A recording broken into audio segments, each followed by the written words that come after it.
प्यारे भक्तों, क्या आपको संतान प्राप्ति में कोई बाधा आ रही है? क्या आप चाहते हैं कि आपका पुत्र एक तेजस्वी और स्वस्थ संतान हो?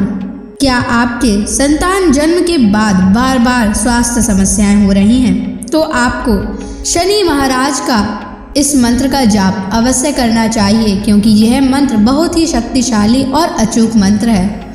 इस मंत्र के नियमित 108 बार जाप करने मात्र से ही आपका पुत्र तेजस्वी और बुद्धिमान हो जाएगा और गर्भधारण में आ रही बाधाएं समाप्त हो जाएंगी। संतान दीर्घायु और बुद्धिमान बन जाएगा। इसलिए प्यारे भक्तों, आप शनि देव के इस महामंत्र का जाप अवश्य करें। और जब भी आप इस मंत्र का जाप करें तो इस वीडियो को अपने मोबाइल फोन पर या स्पीकर पर चलाकर छोड़ दें, ताकि आप बिना कोई समस्या के इस महामंत्र का जाप कर पाएं। यह मंत्र बहुत ही शक्तिशाली और प्रभावशाली मंत्र है। इस मंत्र के जाप से पुत्र प्राप्ति के योग भी प्रबल होते हैं और संतान का जीवन सुरक्षित और सुखद होता है। घर में खुशहाली और समृद्धि बनी रहती है। इसलिए प्यारे भक्तों, अगर आप भी चाहते हैं कि आपका पुत्र हमेशा खुश रहे, तो आप इस मंत्र का जाप अवश्य करें और नियमित 108 बार करें और पूरी श्रद्धा के साथ करें। तभी आप शनि महाराज के असीम कृपा के भागी बन पाओगे। और अगर आप शनि देव का आशीर्वाद प्राप्त करना चाहते हैं तो इस वीडियो को लाइक और चैनल को सब्सक्राइब जरूर कर दीजिए और कमेंट बॉक्स में जय शनि महाराज अवश्य लिख दीजिए। तो चलिए भक्तों, मंत्र का जाप करना प्रारंभ करते हैं। ओम ह्रीं श्रीं क्लीं शन शनैश्चराय महाक्रूराय नमः। ओम ह्रीं श्रीं क्लीं शन शनैश्चराय महाक्रूराय नमः। ओम ह्रीं श्रीं क्लीं शन शनैश्चराय महाक्रूराय नमः। ओम ह्रीं श्रीं क्लीं शन शनैश्चराय महाक्रूराय नमः। ओम ह्रीं श्रीं क्लीं शन शनैश्चराय महाक्रूराय नमः। ओम ह्रीं श्रीं क्लीं शन शनैश्चराय महाक्रूराय नमः। ओम ह्रीं श्रीं क्लीं शन शनैश्चराय महाक्रूराय नमः।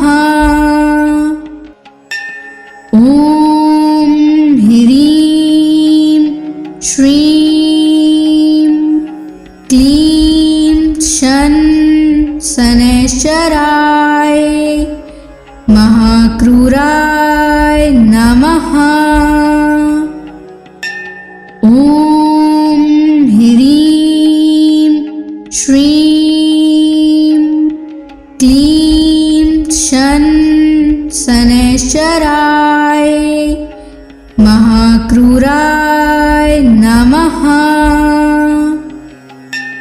ओम ह्रीं श्रीं क्लीं शन शनैश्चराय महाक्रूराय नमः।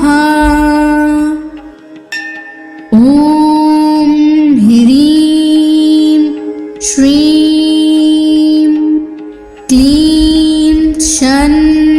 शनैश्चराय महाक्रूराय नमः। ॐ ह्रीं श्रीं क्लीं शनैश्चराय महाक्रूराय नमः। ॐ ह्रीं श्रीं क्लीं शनैश्चराय महाक्रूराय नमः। ॐ ह्रीं श्रीं क्लीं शनैश्चराय महाक्रूराय नमः।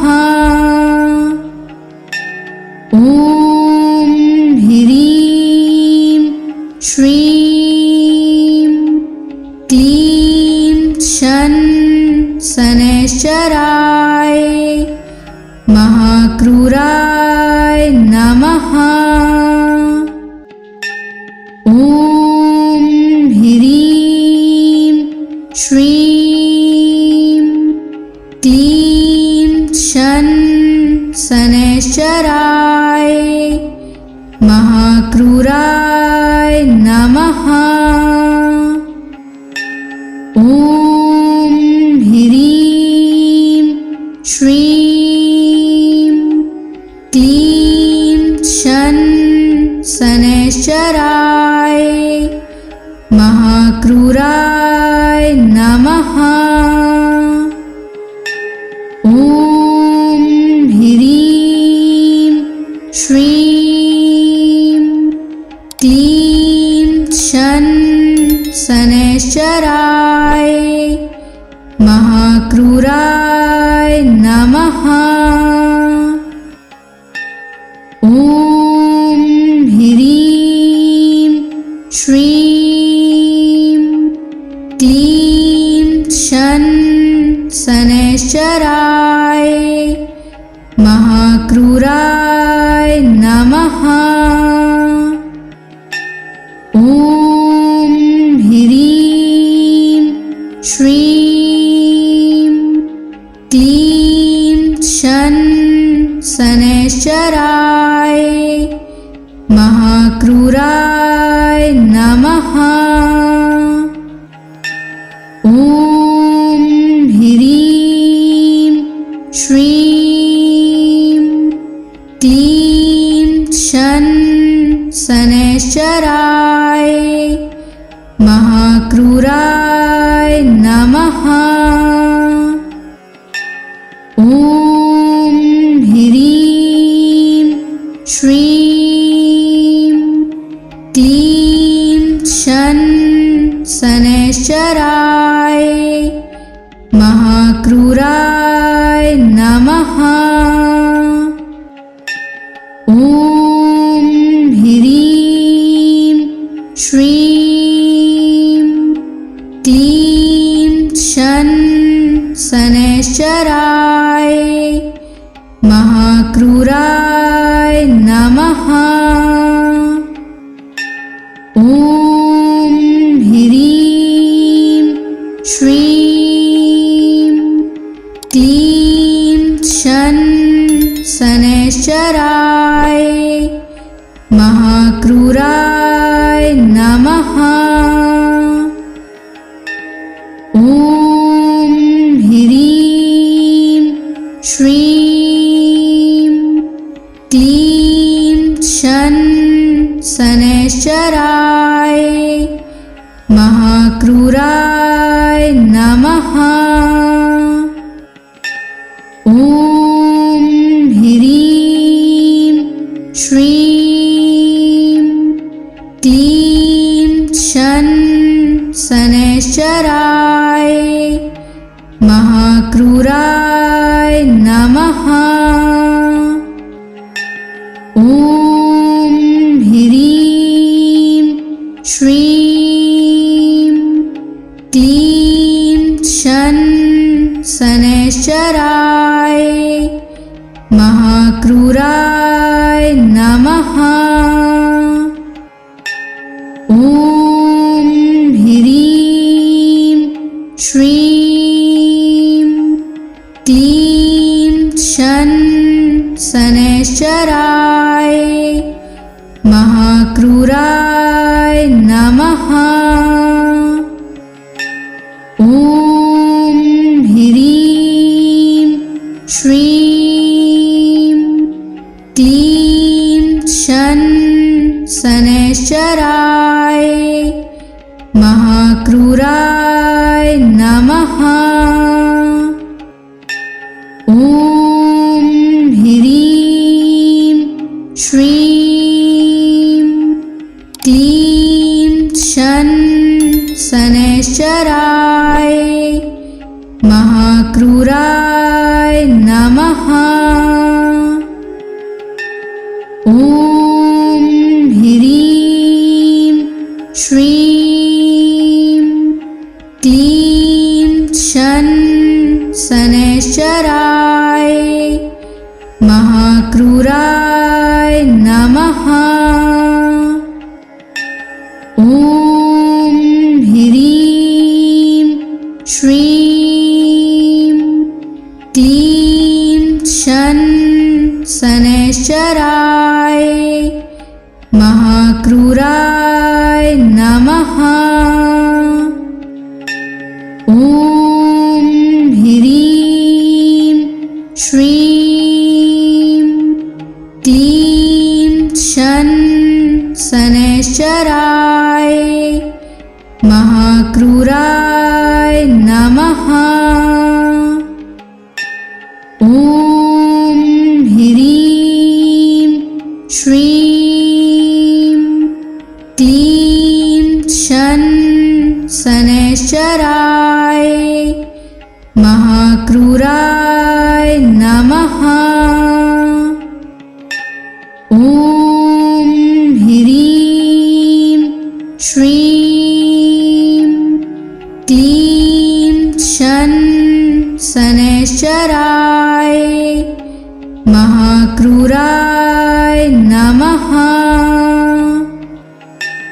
ॐ ह्रीं श्रीं क्लीं शन शनैश्चराय महाक्रूराय नमः।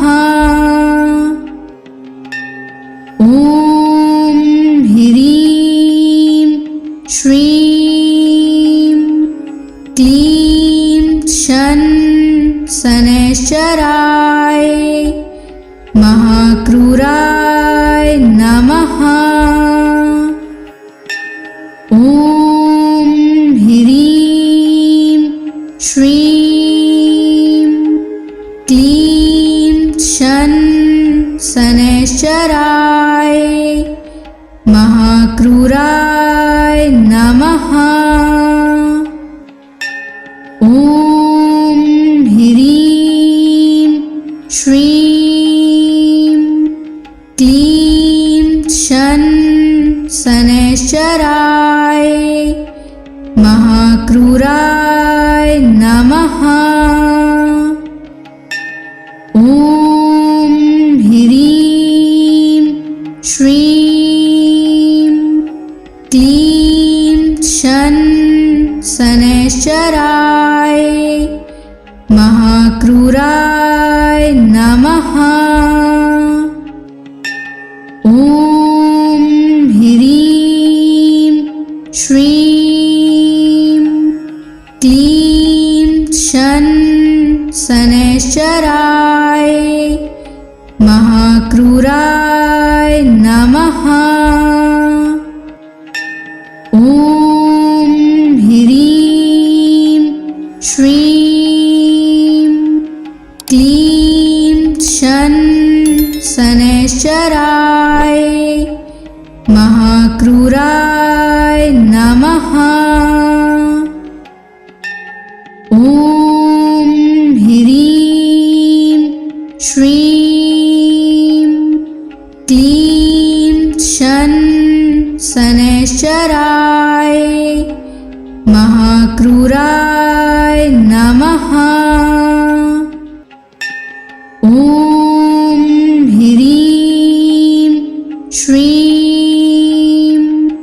क्लीं शन शनैश्चराय महाक्रूराय नमः। ॐ ह्रीं श्रीं क्लीं शन शनैश्चराय महाक्रूराय नमः। ॐ ह्रीं श्रीं क्लीं शन शनैश्चराय महाक्रूराय नमः। ॐ ह्रीं श्रीं क्लीं शन शनैश्चराय महाक्रूराय नमः। ॐ ह्रीं श्रीं क्लीं शन शनैश्चराय महाक्रूराय नमः। ॐ ह्रीं श्रीं क्लीं शन शनैश्चराय महाक्रूराय नमः। ॐ ह्रीं श्रीं क्लीं शन शनैश्चराय महाक्रूराय नमः। ॐ ह्रीं श्रीं क्लीं शन शनैश्चराय महाक्रूराय नमः। ॐ ह्रीं श्रीं क्लीं शन शनैश्चराय महाक्रूराय नमः। ॐ ह्रीं श्रीं क्लीं शन शनैश्चराय महाक्रूराय नमः। ॐ ह्रीं श्रीं क्लीं शन शनैश्चराय महाक्रूराय नमः। ॐ ह्रीं श्रीं क्लीं शन शनैश्चराय महाक्रूराय नमः। ॐ ह्रीं श्रीं क्लीं शन शनैश्चराय महाक्रूराय नमः। ॐ ह्रीं श्रीं क्लीं शन शनैश्चराय महाक्रूराय नमः। ॐ ह्रीं श्रीं क्लीं शन शनैश्चराय महाक्रूराय नमः। ॐ ह्रीं श्रीं क्लीं शन शनैश्चराय महाक्रूराय नमः। ॐ ह्रीं श्रीं क्लीं शन शनैश्चराय महाक्रूराय नमः। ॐ ह्रीं श्रीं क्लीं शन शनैश्चराय महाक्रूराय नमः। ॐ ह्रीं श्रीं क्लीं शन शनैश्चराय महाक्रूराय नमः।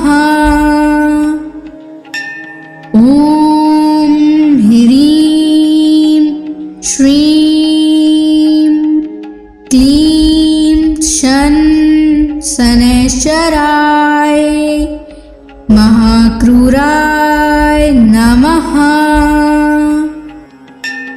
ॐ ह्रीं श्रीं क्लीं शन शनैश्चराय महाक्रूराय नमः। ॐ ह्रीं श्रीं क्लीं शन शनैश्चराय महाक्रूराय नमः। ॐ ह्रीं श्रीं क्लीं शन शनैश्चराय महाक्रूराय नमः। ॐ ह्रीं श्रीं क्लीं शन शनैश्चराय महाक्रूराय नमः। ॐ ह्रीं श्रीं क्लीं शन शनैश्चराय महाक्रूराय नमः। ॐ ह्रीं श्रीं क्लीं शन शनैश्चराय महाक्रूराय नमः। ॐ ह्रीं श्रीं क्लीं शन शनैश्चराय महाक्रूराय नमः। ॐ ह्रीं श्रीं क्लीं शन शनैश्चराय महाक्रूराय नमः। ॐ ह्रीं श्रीं क्लीं शन शनैश्चराय महाक्रूराय नमः। ॐ ह्रीं श्रीं क्लीं शन शनैश्चराय महाक्रूराय नमः। ॐ ह्रीं श्रीं क्लीं शन शनैश्चराय महाक्रूराय नमः। ॐ ह्रीं श्रीं क्लीं शन शनैश्चराय महाक्रूराय नमः। ॐ ह्रीं श्रीं क्लीं शन शनैश्चराय महाक्रूराय नमः। ॐ ह्रीं श्रीं क्लीं शन शनैश्चराय महाक्रूराय नमः। ॐ ह्रीं श्रीं क्लीं शन शनैश्चराय महाक्रूराय नमः। ॐ ह्रीं श्रीं क्लीं शन शनैश्चराय महाक्रूराय नमः।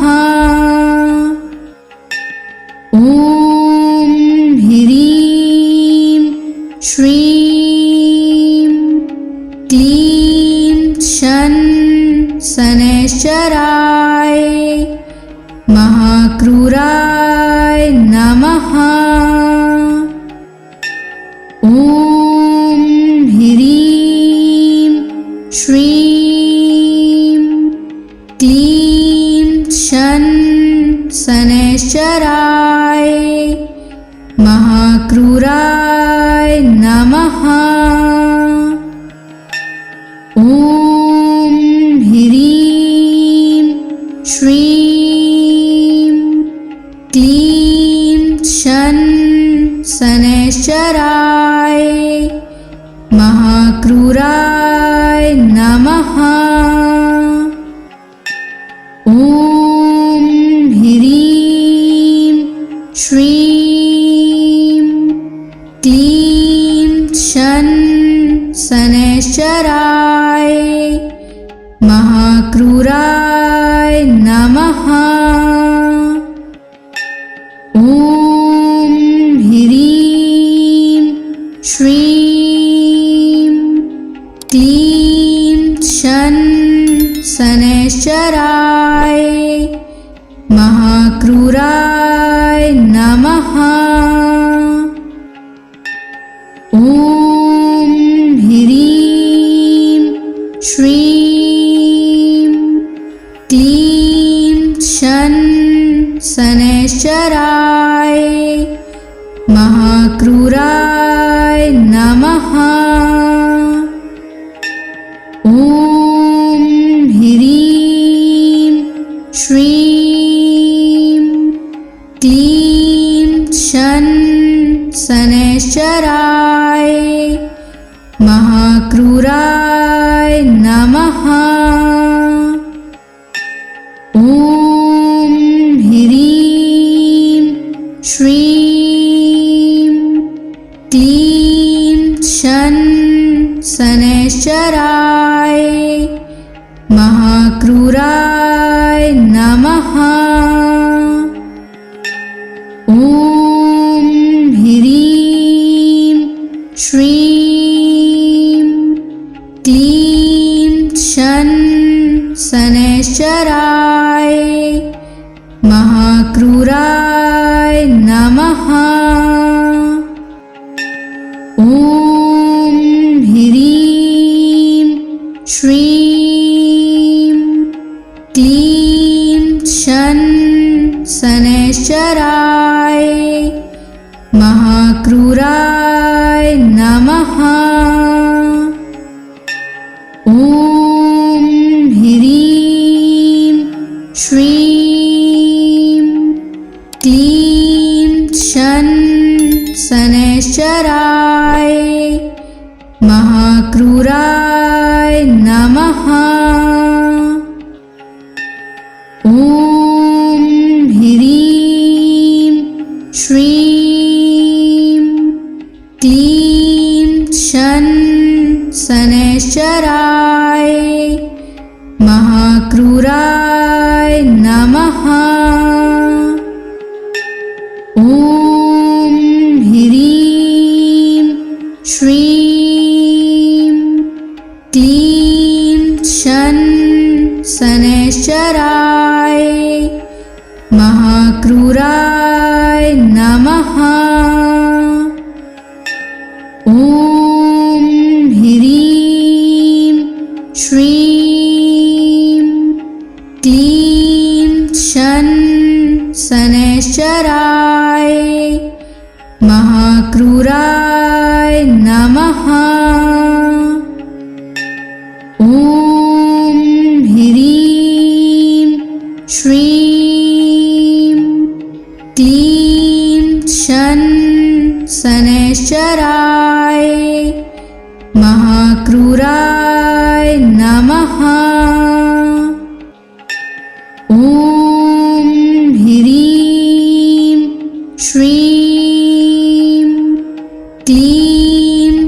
शन शनैश्चराय महाक्रूराय नमः।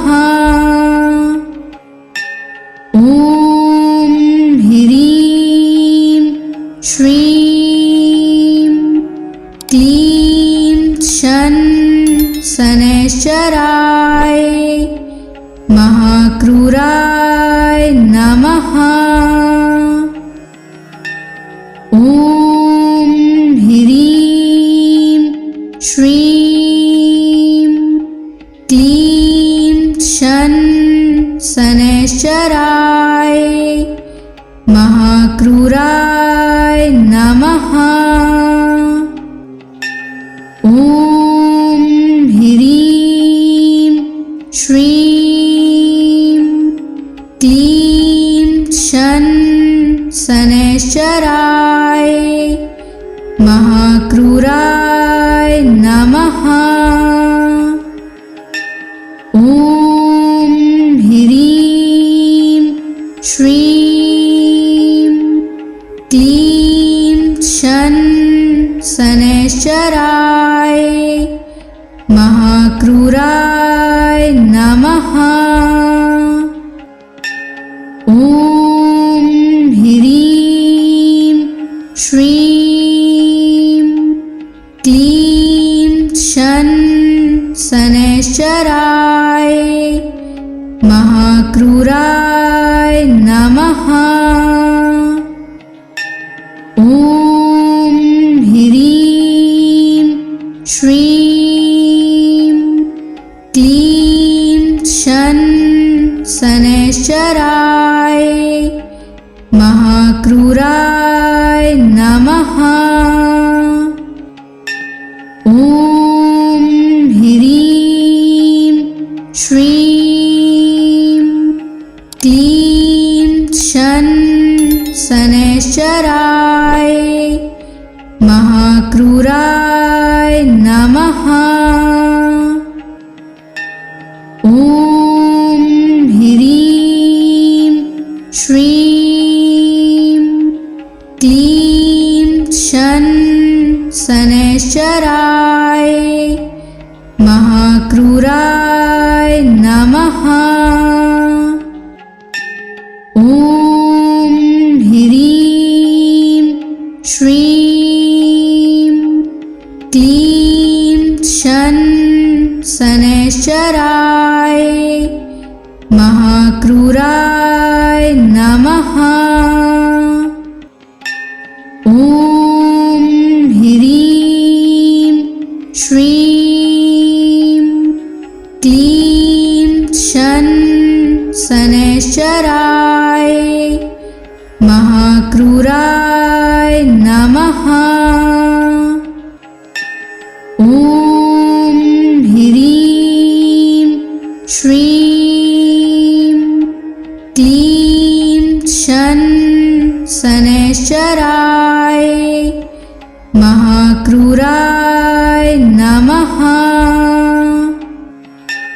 ॐ ह्रीं श्रीं क्लीं शन शनैश्चराय महाक्रूराय नमः।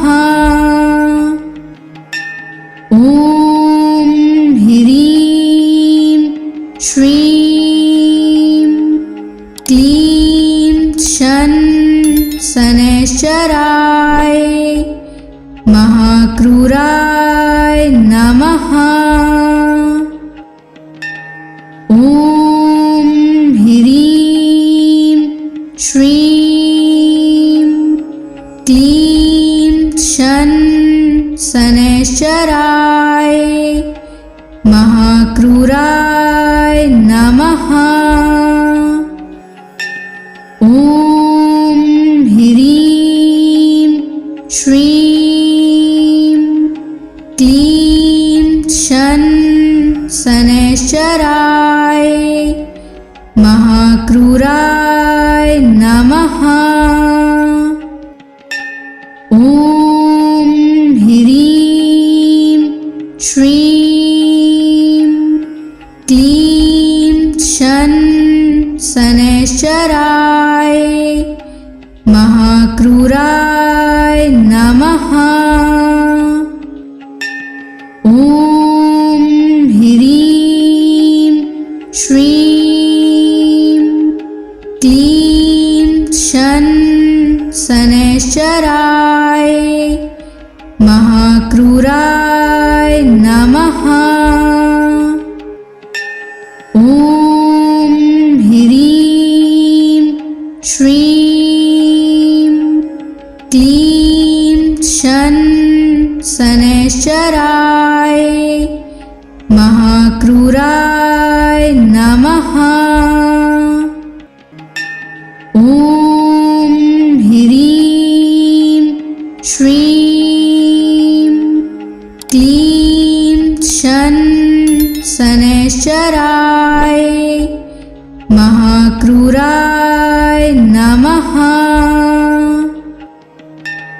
ॐ ह्रीं श्रीं क्लीं शन शनैश्चराय महाक्रूराय नमः। ॐ ह्रीं श्रीं क्लीं शन शनैश्चराय महाक्रूराय नमः। ॐ ह्रीं श्रीं क्लीं शन शनैश्चराय महाक्रूराय नमः। ॐ ह्रीं श्रीं क्लीं शन शनैश्चराय महाक्रूराय नमः। ॐ ह्रीं श्रीं क्लीं शन शनैश्चराय महाक्रूराय नमः। ॐ ह्रीं श्रीं क्लीं शन शनैश्चराय महाक्रूराय नमः। ॐ ह्रीं श्रीं क्लीं शन शनैश्चराय महाक्रूराय नमः। ॐ ह्रीं श्रीं क्लीं शन शनैश्चराय महाक्रूराय नमः।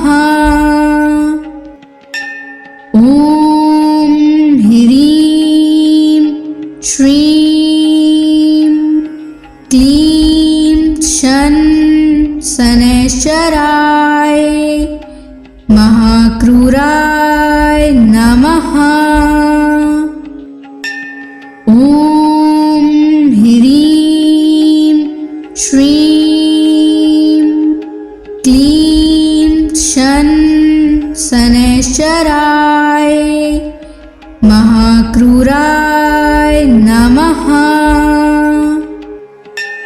ॐ ह्रीं श्रीं क्लीं शन शनैश्चराय महाक्रूराय नमः। ॐ ह्रीं श्रीं क्लीं शन शनैश्चराय महाक्रूराय नमः। ॐ ह्रीं श्रीं क्लीं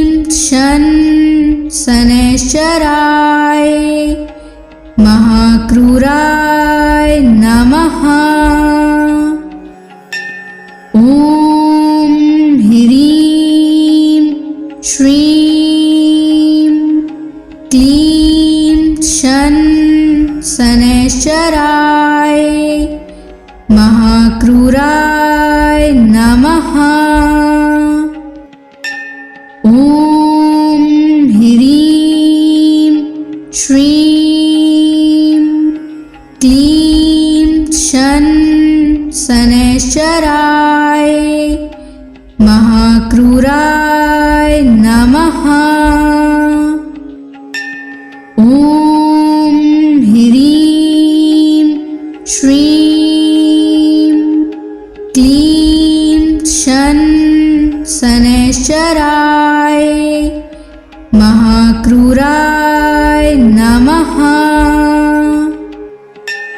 ॐ ह्रीं श्रीं क्लीं शन शनैश्चराय महाक्रूराय नमः। ॐ ह्रीं श्रीं क्लीं शन शनैश्चराय महाक्रूराय नमः। ॐ ह्रीं श्रीं क्लीं शन शनैश्चराय महाक्रूराय नमः।